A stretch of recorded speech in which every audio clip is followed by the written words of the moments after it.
Welcome to the Reaper's Den. If you would like to submit a story of your own, you can do so on the subreddit, TheReapersDenOfficial, or email me.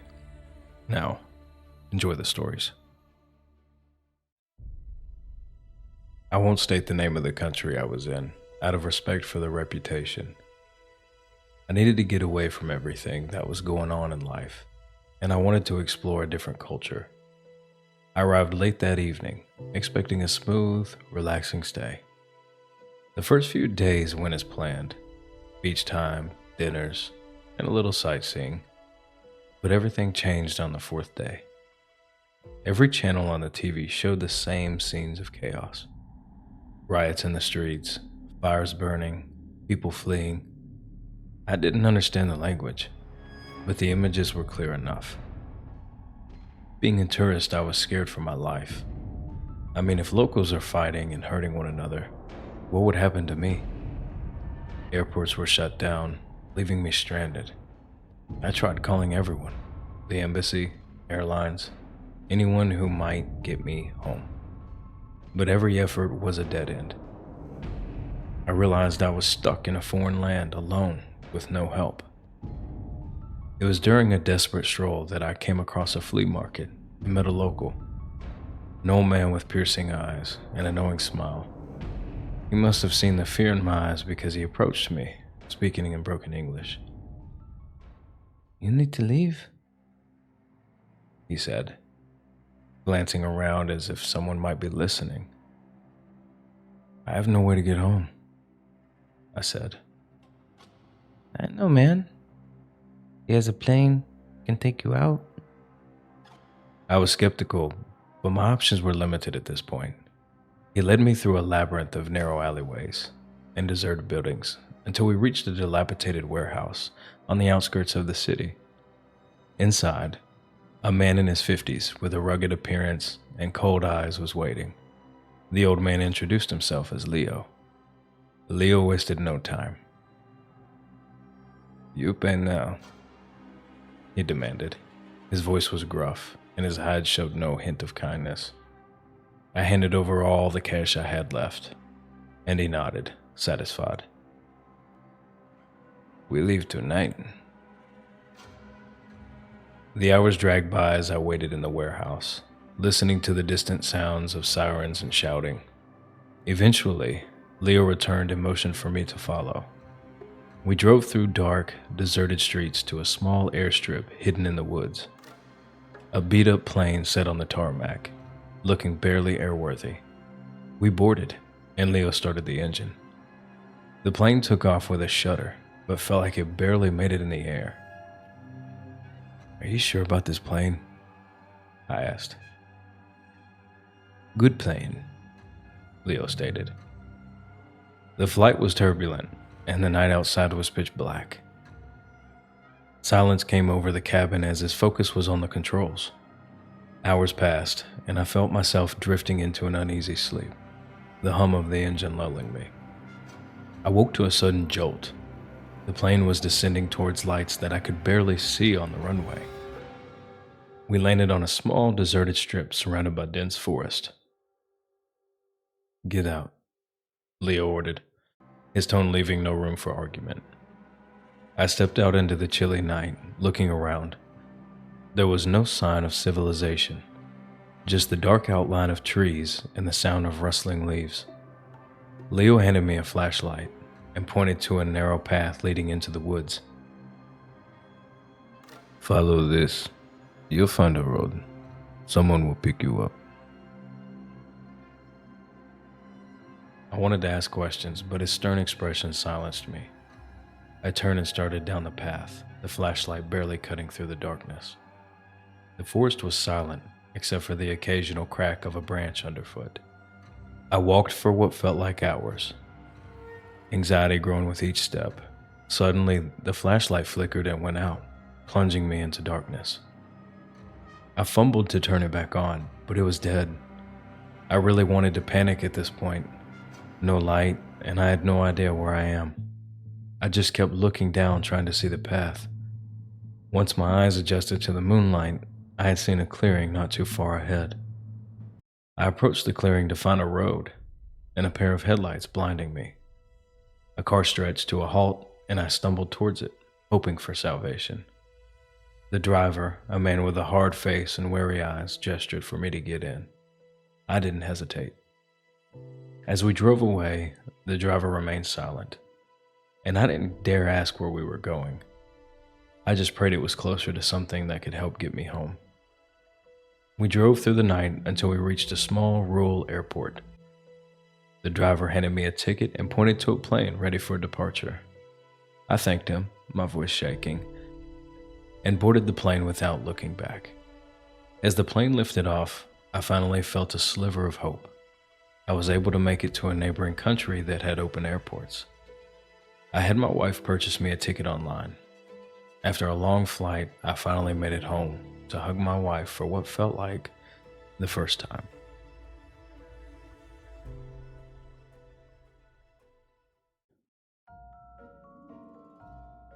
It was Halloween night in 2012, and my girlfriend and I were headed to the outskirts of town to hit up some haunted houses. Now, I don't scare easy, but my girlfriend is terrified of a moth that flies into her hair randomly. I had been looking forward to this since I won a bet about a month ago where whoever won got to choose a punishment for the loser. She almost killed me when I told her where we were going. Now, she's a good sport, and we never go against a bet. Her worrying about how creepy it was going to be, she asked if our good friends could go with us. Another couple that we went to high school with, Brandon and Natalie. I agreed to this because it would be a double date and maybe I could get some more laughter out of the night. We got dressed in our costumes and decided to meet Brandon and Natalie at a gas station that was close to our apartment, so we could grab snacks for the hour drive that was ahead of us. As we were walking out of the gas station, we came across another group of people ranting about this haunted house where you had to sign a waiver since the actor scaring you could actually grab you. If you made it to the end, there was a cash prize. We approached the group and asked which one they were talking about. They explained they had seen it on an internet ad, and it was their first time going. Seeing their excitement about it got Brandon and I intrigued. The group invited us to tag along, since it would be cool to have a big group and have more of a chance to make it to the end. Our girlfriends were not thrilled about the idea of people actually grabbing us, but I reminded mine that this is your punishment, and you can't back out now. She sighed. Fine. So we got into our cars and headed out to the haunted house following the group in front.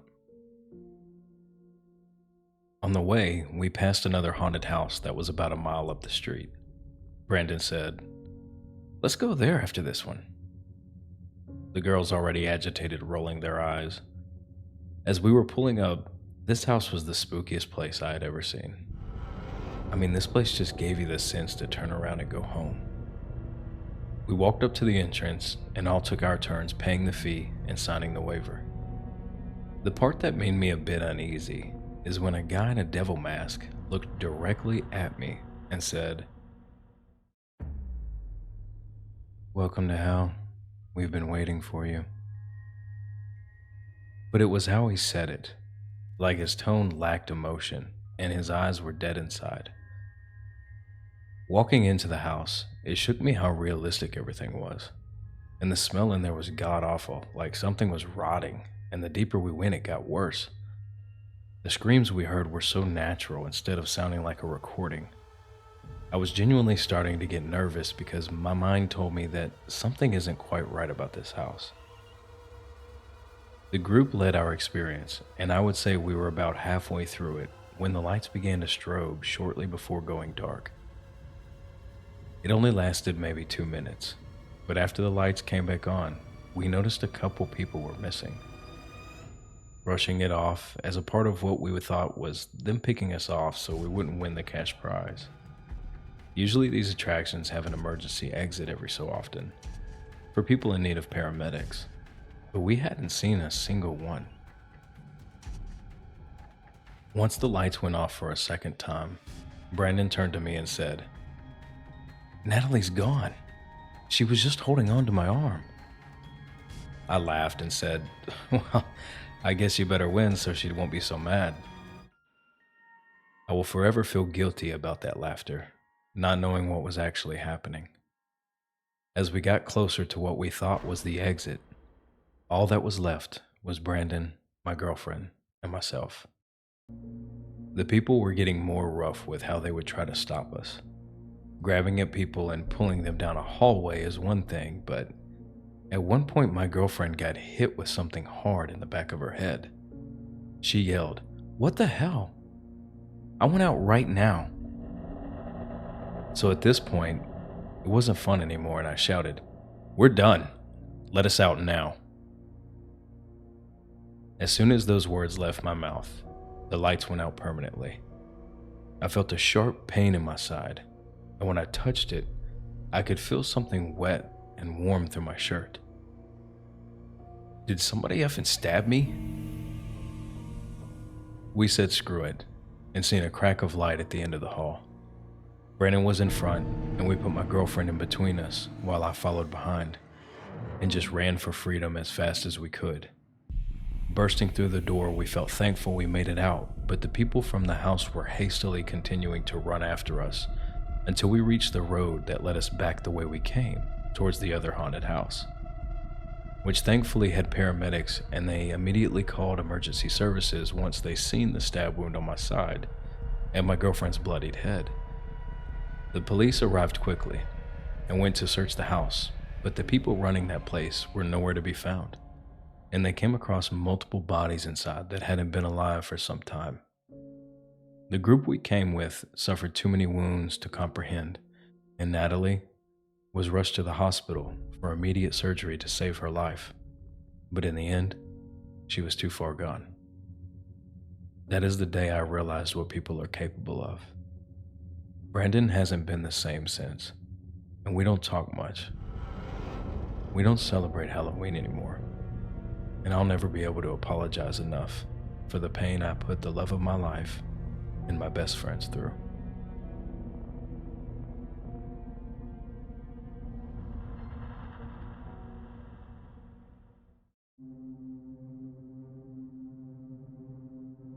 I started my morning as usual, going on a run at 5 a.m. The weather was beautiful, and I do my best thinking while running. Nothing was abnormal about this morning until I heard the music of an ice cream truck. As it approached my direction, I had noticed something odd. It was a gray van with no markings that usual ice cream trucks would have. When he got closer to me, he didn't stop, but slowed down to a creep. "Sure is hot today," he strangely said, then stared me down with a menacing grin. I didn't say a word since being in shock, and after what felt like 10 seconds, he kept moving along and passed me by, so pretty soon I couldn't hear the creepy tune anymore. So I continued my run down to a cul-de-sac that had no houses. I run these routes so often that I know them like the back of my hand, including the neighborhoods and partial woods that I live by. I was sincerely bothered by his comment, but at the time I didn't want to overthink it, because as a woman, I'm used to getting unwanted attention at times. I had finally reached the end of the cul-de-sac, and as I turned around, there he was. The same gray van, stopped and pointing straight at me. I never even heard engine noise or anything to alarm me a vehicle was near. As they slowly started driving towards me, I noticed the sliding door to the van come wide open, and two men hopped out and bolted my way as the van came screeching its tires at me. You know that feeling in your gut that tells you to run for your life? Well, that's what I did. I took off through the small piece of woods to my left, and only looked back once to see that the two men had entered the woods right after me. My heart was beating out of my chest. No matter how calm I tried to stay, I tried my best to pace my breathing so I could at least outrun them. They couldn't catch up to me, but they weren't far behind either. I took the opportunity while still running to call my ex-military husband, using my hands-free Bluetooth. Luckily, he picked up right away, seeing as he didn't leave for work yet. While trying to maintain my breath, I quickly told him, There's 2 guys in a van after me. I'm coming from the woods behind our house. My husband said, I'll be by our oak tree. Just make sure to run past me like I'm not there. When I made it to the backyard, I didn't hesitate. I just went straight for the back door to our house. As I opened the back door, all I heard was a scuffle and a loud pop with a groan. I immediately called 911 and explained the situation, then gave them my address and told them to please hurry. It was the longest 16 minutes of my life waiting for the cops to show, while also worrying if anything happened to my husband out back or if he will be arrested for trying to protect me. Nervously standing in my kitchen, I could hear the sirens and the cops running from around the house towards our tree line. They brought 2 men in handcuffs, one being my husband, and another man was wheeled out on a stretcher. After a long conversation with the police, they finally uncuffed my husband and told him he did the right thing, but they just needed to clarify who was who in the situation before they released him. I asked, trembling, What about the guy in the van? They told me they would keep a lookout in the area and put out an APB on any suspicious gray vans that might be playing ice cream tunes. A week later, I followed up with the police, and they never found that gray van. The 2 guys they arrested were charged with intent to kidnap and possible traffic. It pains me to think that guy got away and is somewhere out there preying on his next victim. My husband is truly my hero and always has been. From this point on, my husband took up running with me, and needless to say, I will never run alone. And to the guy in the gray van, I hope we never meet again.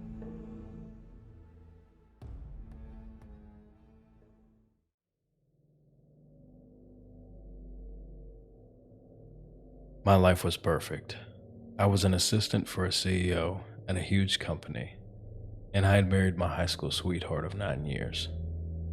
Life was good until it all came crashing down, and I walked in and saw my husband James in bed with another woman. Apparently this had been going on for far longer than I would like to admit, so I told him to get his shit and get out.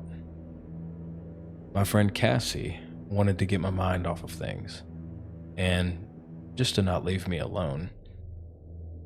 So we were going to meet up at our favorite bar downtown. I didn't hesitate. I needed a drink, a good laugh, and some time away from my busy life. This bar had this vintage charm, with its dim lights and jazz music that always helped me unwind. Cassie was running late, as usual, so I grabbed a stool at the bar and ordered a mojito. I took a sip and let the cool minty freshness calm my nerves. That's when I noticed this guy. He was sitting a few stools down, nursing a whiskey, looking out of place in his tailored suit. Our eyes met briefly, and he gave me a nod and a small smile.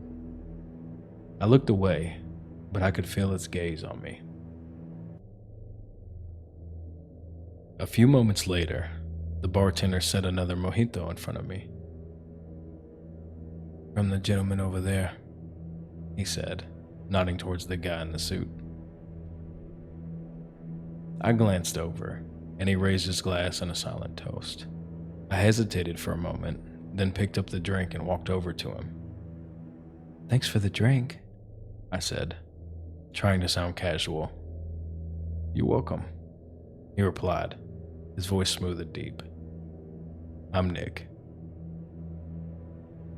"Emma," I said, shaking his hand. It felt warm and firm.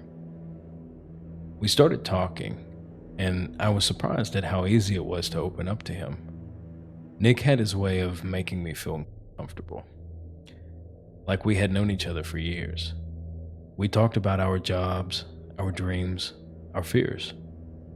He told me about his childhood in a small town, his move to the big city, and his ambition to start his own tech company. I told him about my passion for writing, the novel I was working on, and my struggles with finding a publisher. As the night went on, I felt a connection growing between us. It was like we were the only two people in a bar. I didn't even notice when Cassie texted me that she couldn't make it. Nick and I were lost in our own little world. At some point, Nick leaned in and whispered, "Why don't we continue this conversation somewhere quieter? My place isn't far from here." I hesitated. "Okay." Now I know you're all thinking this is too good to be true, and I should not go home with a guy that I just met at a bar.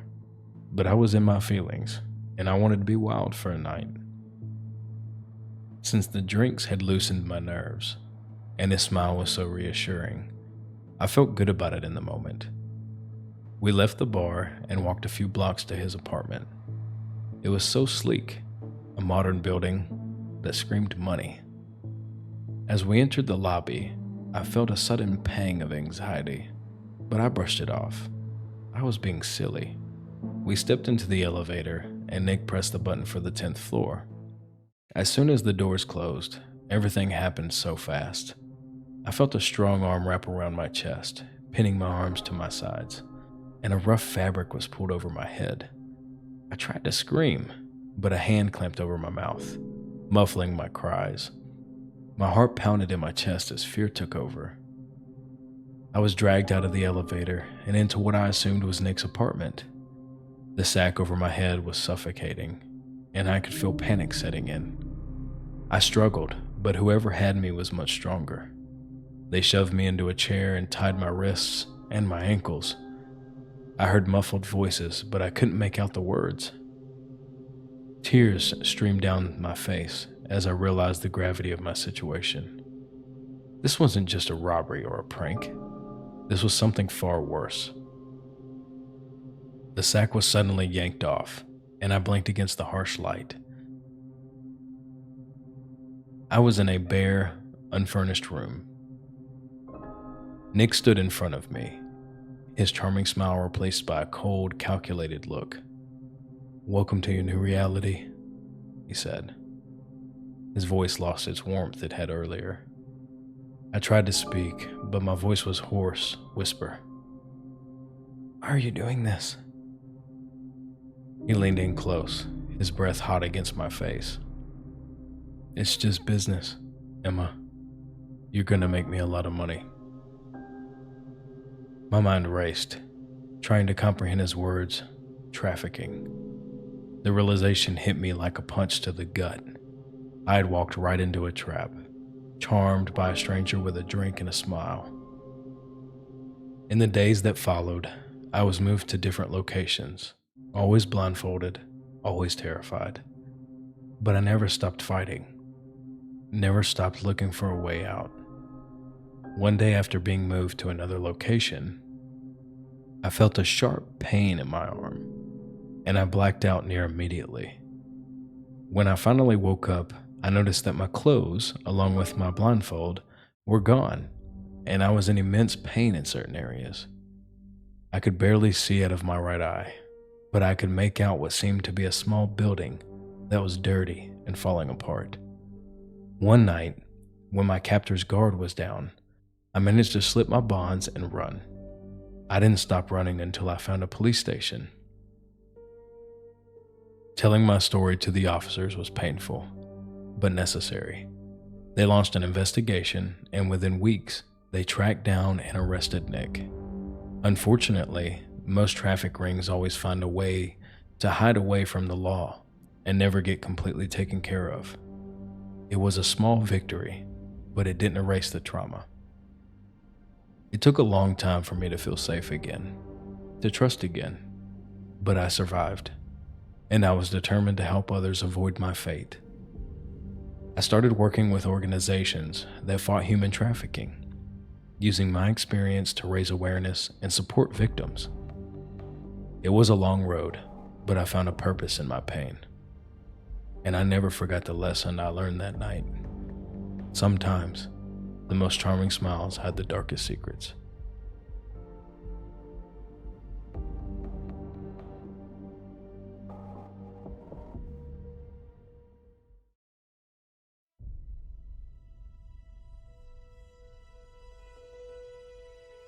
I didn't have a dad growing up, so it was just my mother and I.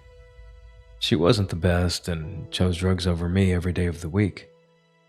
One day when I was 6 years old, I found her on the floor, half in and half out.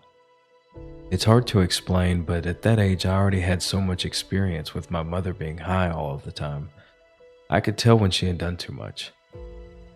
So I ran to my neighbor's house for help. Unfortunately, the paramedics arrived too late and she had already OD'd right there in the living room floor.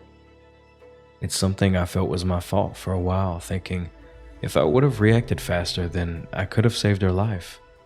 But being older, I realized that it was never my responsibility to take care of her. In fact, it was the other way around. Pretty soon, I was taken into foster care and put in the system. I never liked being put in a room with a bunch of other kids.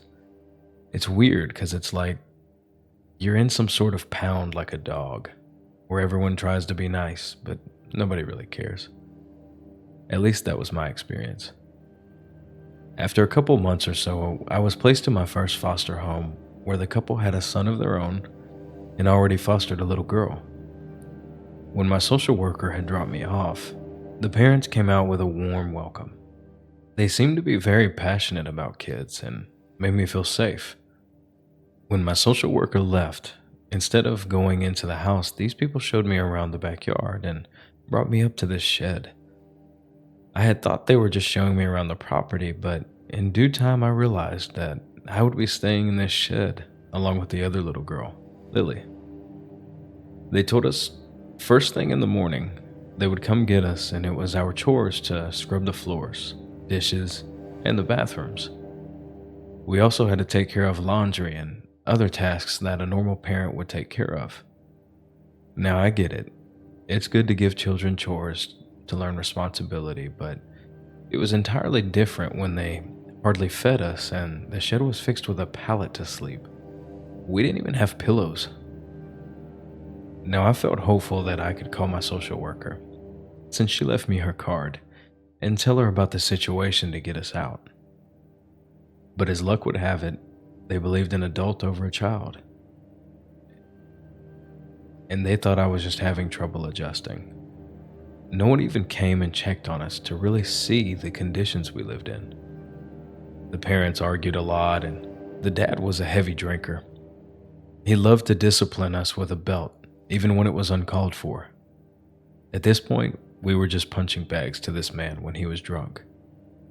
We would always be left with bruises and even welts. That's when Lily and I decided, after a week of the continued abuse, to make a plan to run away. We managed to make it into a neighbor's house down the block, and they called our social worker to explain the bruises and marks all over us. Luckily, they listened this time and took Lily and I back into the system to be rehomed. 6 months later, a couple heard our story and decided to adopt both of us together. I can't put into words how amazing this family has been to us, and we are forever grateful to have two people that love us unconditionally and treat us the way any child should be treated. We are 15 and 16 now and feel lucky to be alive. No child should ever be mistreated, no matter where they come from.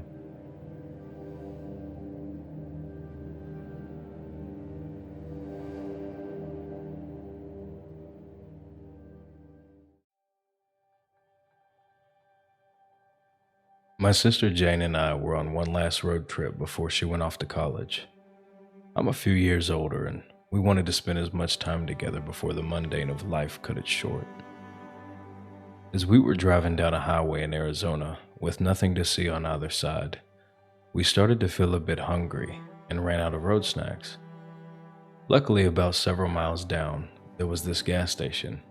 You know the kind, that looks like it's from the 60s, with two pumps and the little cable on the ground that dings the bell.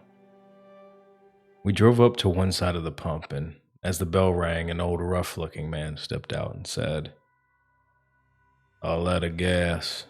Been dry for about a week." Oh, well, that's all right. We have about a half a tank left. We were just needing some food, I said. He looked me up and down, in a creepy way. Ran out, unless you want a bag of rice. I said no thank you, and told Jane let's just go right now.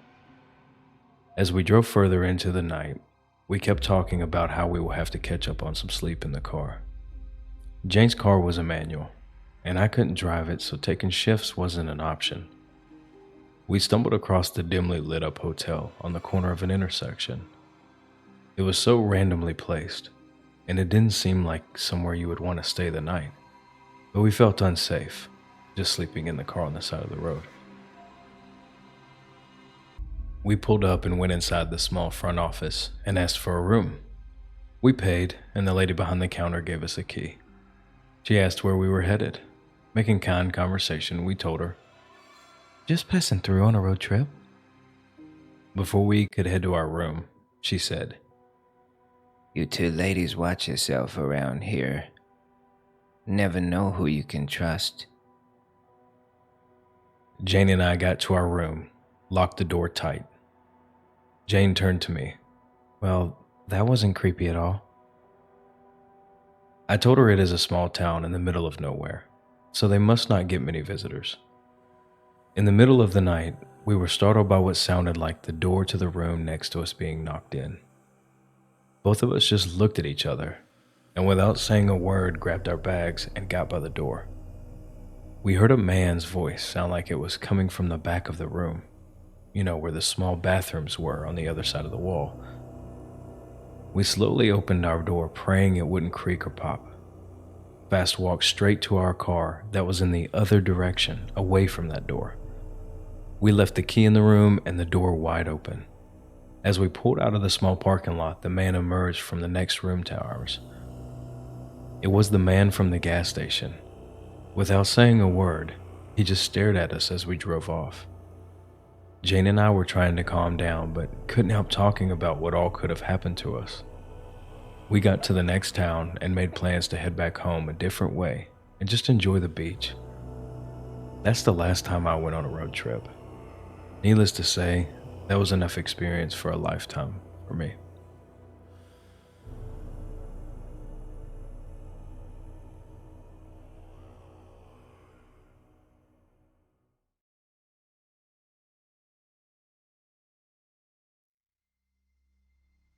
In the heart of the sprawling wilderness, my 7-year-old son Chris and I were savoring our annual camping trip. The campsite, nestled between towering pines and a crystal clear creek, held so many cherished memories. The morning sun filtered through the trees, casting a golden glow on our cozy tent and the crackling campfire. After breakfast, I suggested we head to the creek to rinse off the dishes and splash around.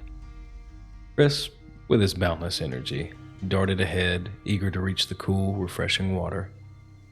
We spent a good hour by the creek, Chris giggling as he skipped stones while I soaked in the serene beauty of nature. As we were packing up to return to the campsite, a sudden, low growl echoed through the woods. My heart skipped a beat. I quickly motioned for Chris to stay quiet. The unmistakable sound of a bear's presence sent a chill down my spine. We had seen bear tracks earlier in the week, but hoped the animals would steer clear of our campsite. Grabbing Chris's hand, I whispered, "Let's move quickly, buddy." We made our way back, each crackling leaf and snapping twig amplifying the tension. My mind raced, knowing our campsite was just a few hundred yards away, but also knowing that the bear could cover that distance in moments if it wanted to. Upon reaching our tent, I wasted no time. I grabbed my gun and bear spray from their secure spot, the weight of responsibility heavy on my shoulders. I had always taught Chris the importance of respecting nature and being prepared, but this was a real-life test of those lessons. "Chris, stay close to me. Don't make any sudden movements," I instructed, my voice calm but firm. Chris, sensing the gravity of the situation, nodded and clung to my side. I scanned the perimeter, every sense on high alert. The bear was still out there, and I needed to ensure our safety. I made a quick decision. We need to leave now. We packed up our essentials hastily, my eyes never leaving the surrounding trees. I kept the bear spray in one hand and the gun slung over my shoulder, ready for any sign of movement. As we started our trek back to the car, the forest seemed eerily silent. The usual chorus of birds and rustling leaves was replaced by an oppressive quietness. My heart pounded in my chest, but I maintained a steady pace, reassuring Chris with every step.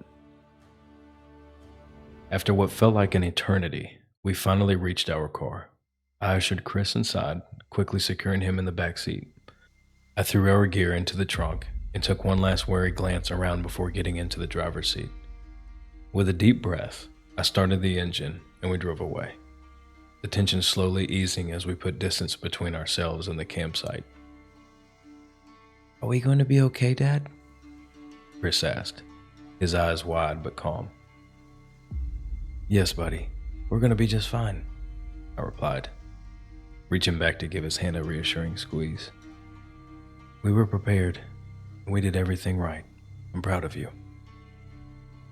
As we drove back towards the safety of our home, I felt a surge of gratitude. The wilderness was a place of beauty and wonder, but it also demanded respect and vigilance. I glanced at Chris in the rearview mirror, thankful for our safety and the memories we had created, even the tense ones. This trip would be one we would never forget, a testament to our bond and our respect for the wild world around us.